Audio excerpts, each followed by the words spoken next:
My name is Graham Ellsworth, and I'm 45 years old. For more than 20 years, I worked alongside my father, Malcolm, to build what started as a small family engineering firm into something we could both be proud of. While he handled the big-picture vision in the early days, I became the backbone of our operations, managing contracts, overseeing our teams, and keeping our finances rock solid. I believed in doing things the right way, even when it meant working 16-hour days or saying no to profitable but ethically questionable deals. If you enjoy stories of cold-blooded revenge and gripping plot twists, like this video and subscribe to the channel now. There are brand new, unreleased stories here every day, each one more intense than the last. My sister Eleanor was a different story entirely. At 38, she'd spent her life as Dad's golden child, the one who could do no wrong. While I was pulling all-nighters to meet project deadlines, she was living it up in Manhattan, working part-time at a boutique gallery, and spending Dad's money like it was going out of style. She'd drop by the office maybe twice a year, usually when she needed cash for some new adventure or designer handbag. "Graham handles all the boring stuff," she'd tell people at family dinners, laughing as if running a multi-million-dollar engineering firm was some kind of hobby. Dad would just smile and nod, like her complete lack of interest in the business was somehow charming. But I started noticing things. Small comments Dad would make about Eleanor's natural leadership abilities, or how she had fresh ideas for the company. The way his eyes would light up when she'd make some offhand remark about modern business trends she'd heard at her art gallery job. It became clear to me that in his mind, she was the future of Ellsworth engineering, despite never having spent a single day actually learning the business. That realization hit me like a freight train one evening in late 2017. Dad and I were reviewing quarterly reports in his office when he casually mentioned that he'd been thinking about succession planning. "Eleanor's got such a creative mind," he said, not looking up from the paperwork. "I think she could really take this company in new directions." New directions? Right off a cliff, more likely. I kept my voice steady. "She's never shown much interest in the engineering side of things, Dad." He waved his hand dismissively. "She doesn't need to know every technical detail. That's what we hire people for. But vision, Graham, that's what she has." Vision.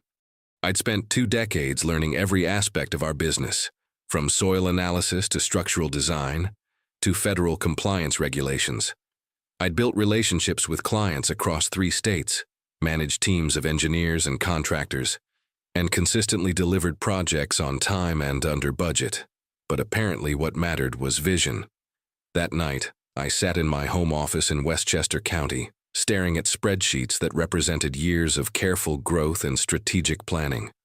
Eleanor's idea of strategic planning was deciding between Pilates and yoga for her morning workout. If she ever got control of the company, she'd run it into the ground within 2 years, taking down not just the business Dad and I had built, but the livelihoods of 38 employees who'd trusted us with their careers. I realized I needed to protect what we'd built, but I had to be smart about it. Dad was 72 years old and still sharp, but his judgment when it came to Eleanor had always been clouded by favoritism. Direct confrontation would only make him dig in deeper. Instead, I started researching corporate structures and asset protection strategies. The solution came to me during a conversation with our corporate attorney, James Rodriguez. We were discussing liability concerns for some of our larger infrastructure projects when he mentioned the benefits of creating a holding company structure. "It provides better protection against lawsuits," he explained, "and can offer significant tax advantages for family businesses." I saw the opportunity immediately. Over the next several weeks, I carefully presented the idea to Dad as a smart business move, which it genuinely was. I showed him articles about engineering firms that had been bankrupted by single lawsuits, and statistics about tax savings from proper corporate structuring. "Think of it as an insurance policy," I told Dad during our meeting in March 2018, spreading out the legal documents Rodriguez had prepared. "If someone ever tries to sue the company for millions, our personal assets stay protected.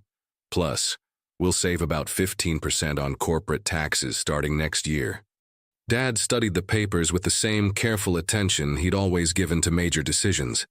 The holding company structure was elegant in its simplicity. Ellsworth Holdings would own the engineering firm, and the family members would own shares in the holding company. What I didn't emphasize was how the shares would be distributed. "You've really thought this through," he said, signing his name with the Mont Blanc pen I'd given him for his 70th birthday. "This is exactly the kind of forward thinking that's going to keep us competitive." I nodded, watching him initial each page. "Just protecting what we've built together, Dad." The paperwork was filed in Delaware, standard practice for holding companies, and Ellsworth Holdings officially became the parent company of Ellsworth Engineering in April 2018. Dad retained a 20% stake, while I held the controlling 70%. The remaining 10% went into a trust for future distribution. To anyone looking at the surface structure, it appeared that Malcolm Ellsworth was still the primary owner of the family business. The reality was quite different. Eleanor never asked about the corporate restructuring.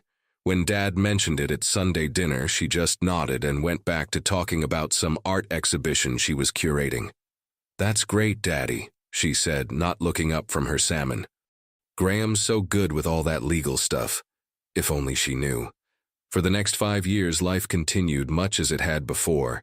Dad gradually stepped back from day-to-day operations, spending more time at his place in the Hamptons and taking up golf with renewed enthusiasm. I ran the company, landing our biggest contracts yet, a $3.8 million bridge renovation project in Connecticut and a $5.9 million highway expansion job that kept us booked solid through 2024. Eleanor, meanwhile, bounced between jobs and hobbies. She tried her hand at interior design, lasted 6 months at a public relations firm, and eventually settled into what she called lifestyle consulting, which seemed to involve posting Instagram photos of expensive restaurants and charging wealthy friends for shopping advice. Dad funded it all without question, depositing $2,800 into her account every month like clockwork. I didn't begrudge her the money.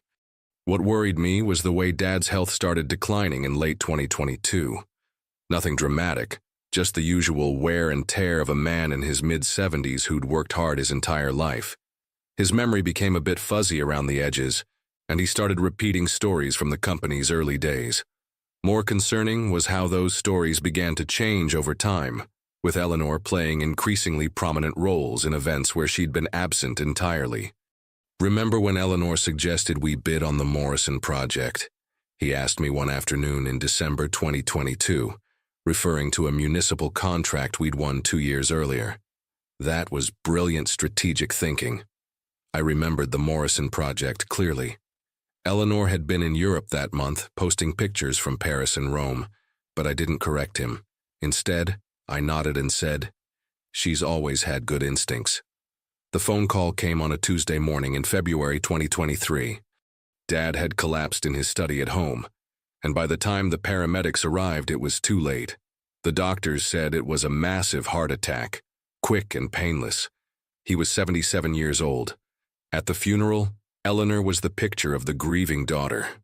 She wore an elegant black dress that probably cost more than most people's monthly salary, and delivered a eulogy about Dad's unwavering love and guidance.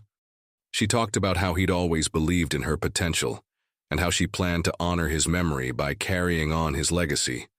I spoke after her, keeping my remarks brief and professional. I thanked the employees who'd gathered to pay their respects, and promised that Ellsworth Engineering would continue operating according to the principles Dad had established. Several of our long-term clients approached me afterward to express their confidence in my leadership. Eleanor spent the reception holding court near the bar, accepting condolences and talking about her plans for the future. I overheard her telling Janet Morrison, wife of the mayor whose project we'd completed, that she was ready to step into Dad's shoes and bring fresh energy to the family business. Janet looked confused. "I thought Graham was running the company," she said. Eleanor's laugh was like crystal breaking. "Oh, he's been managing the day-to-day operations, but Daddy always intended for me to take over eventually. Graham's more of a technical person. I'm the one with the vision." I walked away before I could hear Janet's response. There was no point in getting drawn into Eleanor's fantasies. The truth would reveal itself soon enough. The reading of the will was scheduled for the following Friday at the offices of Dad's longtime attorney, Thomas Davis.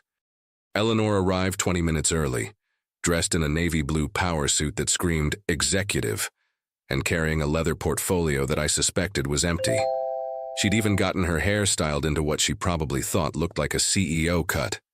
"Graham," she said, greeting me with an air kiss and a smile that didn't reach her eyes. "I know this is going to be emotional for both of us, but I want you to know that I value everything you've done for the company. When I take over, I hope you'll consider staying on in a consulting capacity." A consulting capacity. I almost smiled at that. "We'll see how things develop, Eleanor." Thomas Davis had been Dad's attorney for over 30 years, a distinguished man in his early 60s with silver hair, and the kind of gravitas that comes from handling wealthy families' secrets for decades. His Park Avenue office was all mahogany and leather, with law books lining the walls and windows overlooking Central Park. "Thank you both for coming," Davis said, gesturing for us to take seats across from his massive desk. "I know this is a difficult time, and I'll try to keep the formalities brief." Eleanor crossed her legs and leaned forward slightly, the picture of attentive professionalism. I noticed she'd brought a Mont Blanc pen of her own, probably bought it specifically for this meeting to sign whatever documents would transfer the company to her control.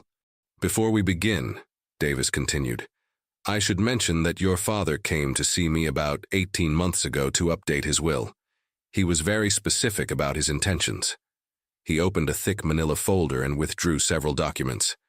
Malcolm was quite clear that he wanted to leave everything to Eleanor. I felt Eleanor's eyes on me, probably expecting some kind of reaction. I kept my expression neutral and my hands folded in my lap. "Everything to Eleanor," Davis repeated, reading directly from the document. "My daughter has always been the light of my life, and I want her to have the resources to pursue her dreams and continue the family legacy." Eleanor's smile could have powered the Manhattan skyline. She reached for her pen, clearly anticipating the moment when she'd sign papers making her the new owner of Ellsworth Engineering. Davis cleared his throat. "However, there's something important we need to discuss regarding the actual estate." He pulled out another set of documents, corporate filings that I recognized immediately.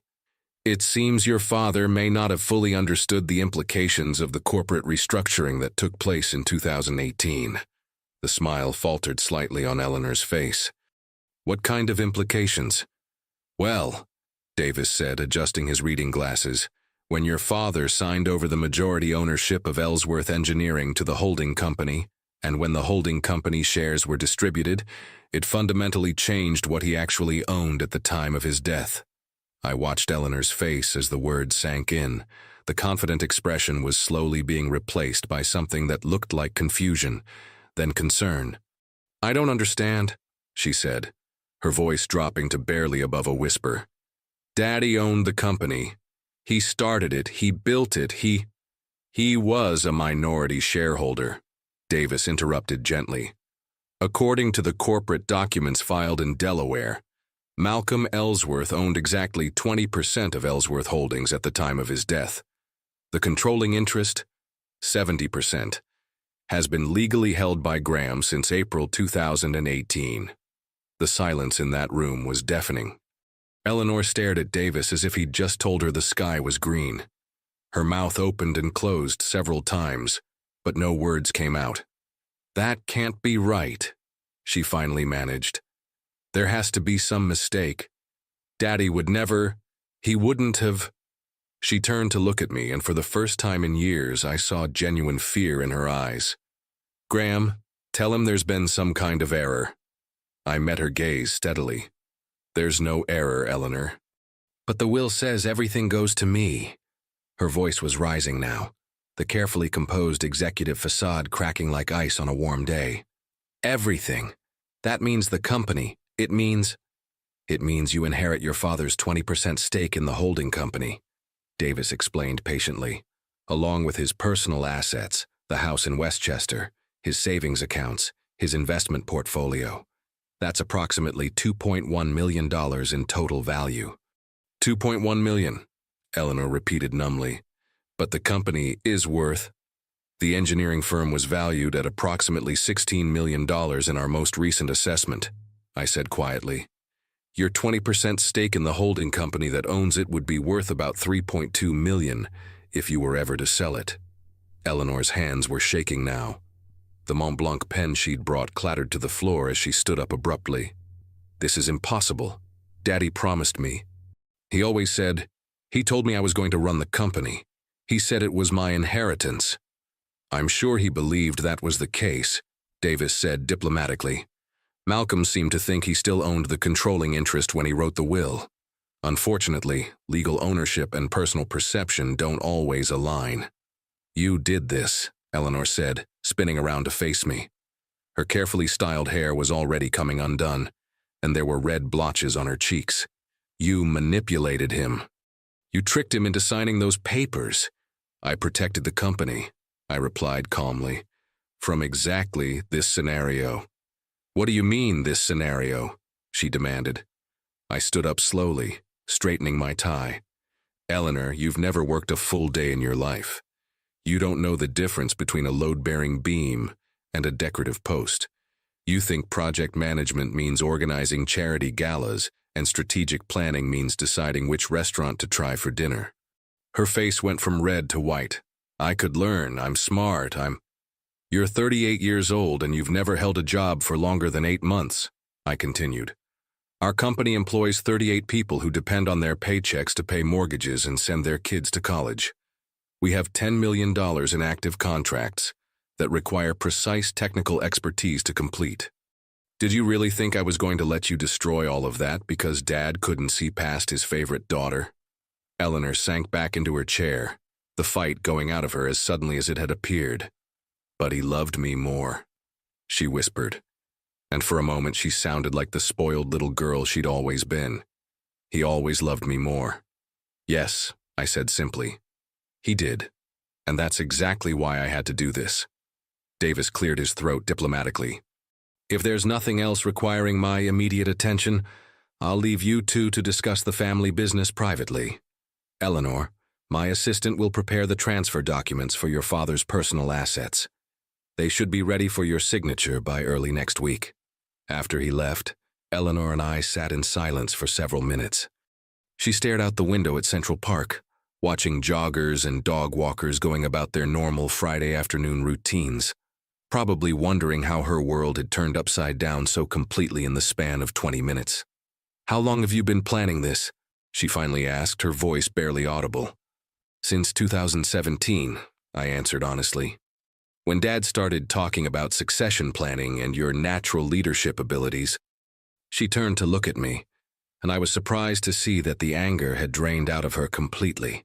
What remained was something I'd never seen in Eleanor before, genuine vulnerability. Did you hate me that much? The question caught me off guard. I'd expected accusations, threats, maybe even tears. I hadn't expected her to sound so lost. I never hated you, Eleanor, I said, and realized I meant it. But I couldn't let you destroy what Dad and I spent 23 years building. You would have run that company into the ground within 2 years, and 38 families would have suffered for it. So what happens now? She asked. You get everything, and I get nothing? You get $2.1 million in personal assets plus a 20% stake in a profitable company, I pointed out. That's hardly nothing. If you invest the money wisely and live within your means, you'll never have to worry about financial security. Eleanor laughed, but there was no humor in it. Live within my means. You know what my means have been for the past 10 years? Whatever Daddy was willing to give me. I don't even know how to balance a checkbook, Graham. I've never paid rent or a utility bill or figured out health insurance. I'm 38 years old and I'm completely useless. It was the first honest thing I'd heard her say in years. You're not useless, I said quietly.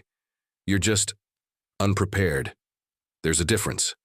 She wiped her eyes with the back of her hand, smudging her carefully applied makeup. What am I supposed to do now? I can't run the company. I obviously can't work anywhere else. And I sure as hell can't go back to living off allowance money that doesn't exist anymore.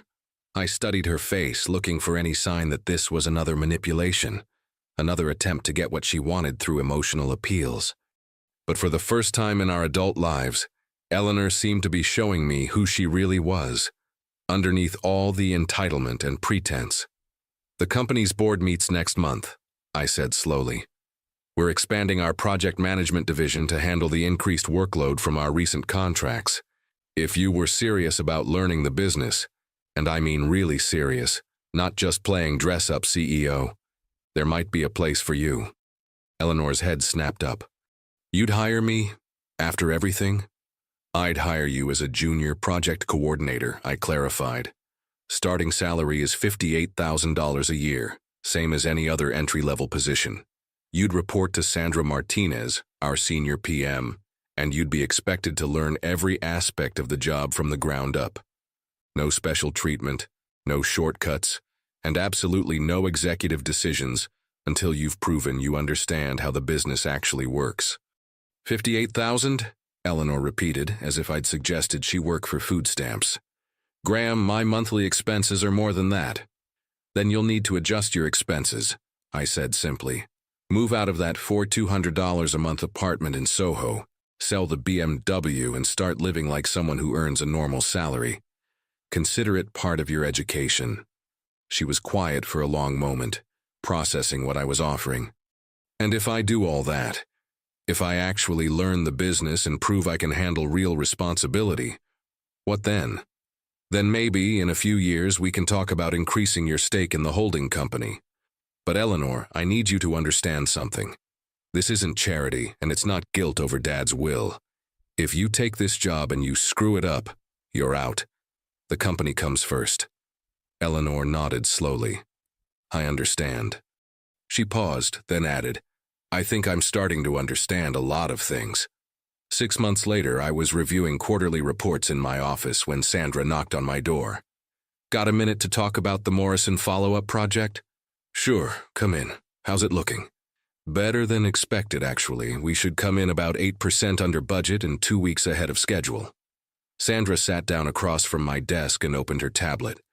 "I have to say, your sister's been a real asset on this one." That got my attention. "Eleanor?" "Yeah, she caught a discrepancy in the materials ordering that would have cost us about $31,000 if it had gone through, and her client communication skills are honestly better than some people who've been doing this for years.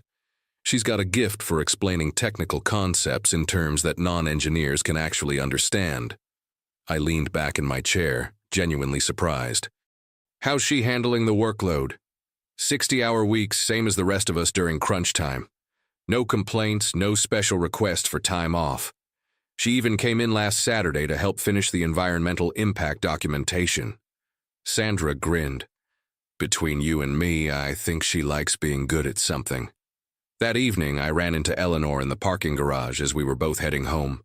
She was driving a 3-year-old Honda Civic now, and her business attire came from department stores instead of boutiques. But she looked different. Confident in a way that had nothing to do with Daddy's money or favoritism. "Sandra says you're doing good work on the Morrison project," I said as we walked toward our cars. Eleanor smiled, a real smile, not the practiced one she'd worn for years. "I am. And you know what the crazy part is? I actually enjoy it. Who would have thought that solving real problems and building things that matter could be more satisfying than picking out overpriced furniture for rich people?" "Dad would be proud of you," I said, and meant it. "Maybe," she replied. "But for the first time in my life, I'm proud of myself, and I have you to thank for that, even if your methods were a little indirect." I watched her drive away in her practical Honda, thinking about the conversation we'd had in Davis's office 6 months earlier. She'd asked if I hated her, and I'd said no. But I realized now that I'd never really known her well enough to hate her, or to love her, for that matter. The person I'd seen all those years was just a reflection of Dad's indulgence and her own insecurities. This version of Eleanor, the one who worked 60-hour weeks and caught $31,000 mistakes and took pride in real accomplishments, was someone worth knowing. Sometimes the best revenge isn't about destroying your enemies. Sometimes it's about giving them the opportunity to become better than they ever thought they could be.